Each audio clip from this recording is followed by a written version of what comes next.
The difference announces itself quietly, without spectacle or confrontation. It appears not in landmarks or accents, but in the atmosphere of daily life.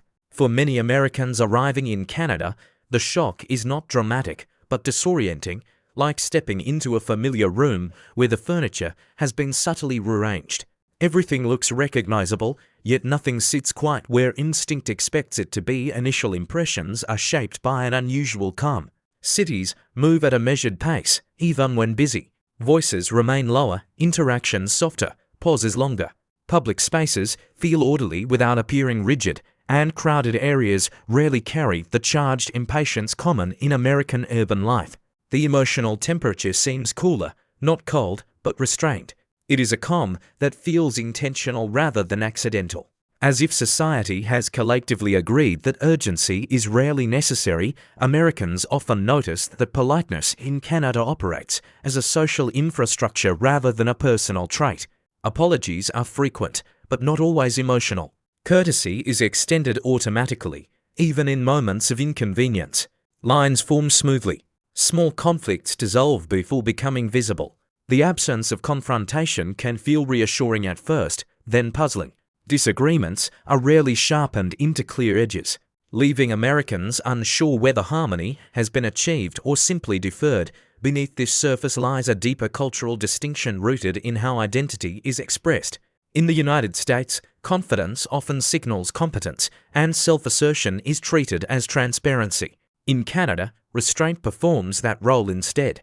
Speaking less can imply thoughtfulness. Standing out invites quiet scrutiny. Success is acknowledged, but rarely amplified. Americans are accustomed to defining themselves through ambition, speed, and visibility may find this environment oddly weightless. As if the usual signals of progress have been muted, everyday interactions reinforce this difference. In workplaces, Canadians tend to soften language, embedding suggestions inside questions and critiques inside politeness. Feedback arrives indirectly, wrapped in context and caution. Americans, trained to read clarity as honesty, sometimes struggle to decode these signals. What appears agreeable may conceal hesitation. What sounds optional may carry expectation.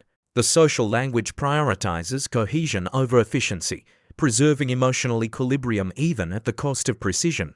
This cultural rhythm shapes public life as well. Patriotism exists, but rarely demands performance. National identity is understated, expressed through shared systems rather than symbols. Institutions are trusted more quietly, without constant affirmation or defense. Where Americans often debate ideals loudly, Canadians tend to protect stability silently. The result is a society that feels steady, but emotionally understated, leaving newcomers unsure where passion has gone or whether it was ever meant to be visible at all. As Americans continue navigating this environment, the realization slowly forms that the culture shock is not about what Canada lacks, but about what it chooses to withhold. The space left by reduced intensity, softened ambition, and restrained emotion creates a different kind of social landscape, one that feels peaceful to some, disconcerting to others, and quietly transformative in ways that are difficult to articulate. Over time, this restraint begins to reveal its structure. Canadian society places a high value on social equilibrium, and much of daily behavior is calibrated to avoid disruption. Emotional moderation is not accidental but learned early, reinforced through education, media, and communal expectations. Where Americans are often encouraged to express conviction clearly and defend it openly, Canadians are conditioned to weigh how expression might affect collective comfort. The result is a culture that prizes emotional intelligence over emotional intensity. This difference becomes especially visible in how conflict is handled. Direct confrontation is uncommon, and when it occurs, it is frequently softened by humor, understatement, or procedural language. Disagreements are redirected toward process rather than principle. Americans accustomed to resolving tension through clarity and decisive exchange may interpret this as avoidance, while Canadians often see it as maturity. The goal is not to win an argument, but to ensure that no one leaves it visibly unsettled. Social relationships reflect a similar dynamic. Friendships form slowly, built on consistency rather than immediacy. Invitations are polite but measured, and familiarity grows in layers rather than leaps. Americans, used to rapid social warmth and expressive enthusiasm, sometimes mistake this distance for disinterest. Yet beneath the surface, loyalty runs deep. Once trust is established, it is rarely tested through drama or emotional display. Stability replaces intensity as the marker of closeness.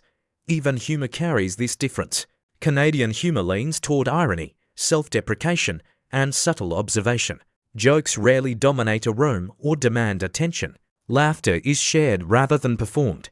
Americans may initially sense a lack of energy, only later realizing that the humor is simply quieter, designed to diffuse rather than amplify emotion. The comedic tone mirrors the broader cultural preference for moderation over spectacle. The workplace further highlights this contrast. Professional ambition exists, but it is rarely framed as a personal crusade. Advancement is pursued through reliability and collaboration rather than overt self-promotion. Americans, trained to articulate goals clearly and advocate for themselves visibly, may feel uncertain about how progress is measured. Achievement is recognized, but often privately. Praise is understated, and criticism arrives gently, sometimes indirectly. The emotional volume remains low even when stakes are high. This environment reshapes how success feels. Without constant affirmation or competitive signaling, achievement can feel quieter, less dramatic. For some Americans, this creates relief, a release from the pressure to constantly project confidence. For others, it produces unease, as if momentum has slowed without explanation.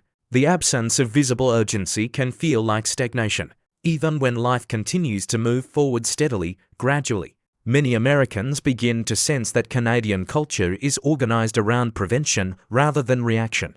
Systems are designed to minimize extremes of wealth, emotion, conflict, and risk.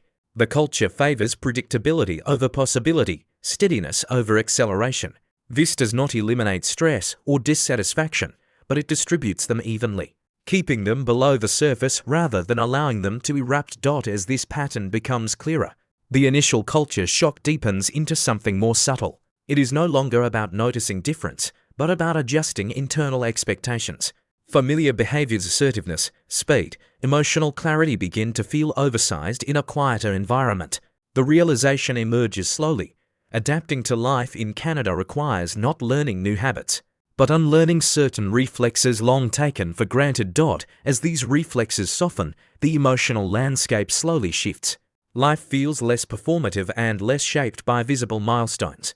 The constant need to measure progress against others begins to fade, replaced by a quieter sense of continuity. Ambition does not disappear, but it becomes subdued, woven into routine rather than broadcast.